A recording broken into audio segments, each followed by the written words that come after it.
Екінші орын Полатов Самат, Алматы мемлекеттік сервис және технологиялар колледжі. Полатов Самат екінші орын.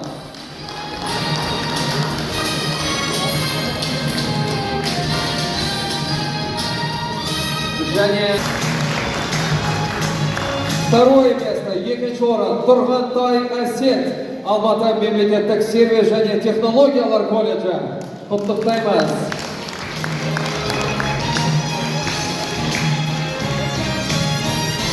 Және бірінші орын.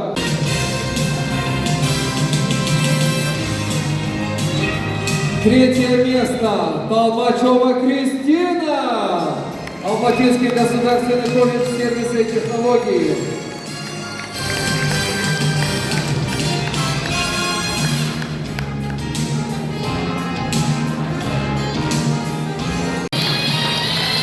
Второе место. Серебряная медаль Апреймова Арушан, Алматы мемлекеттік сервис және технологиялар колледжі.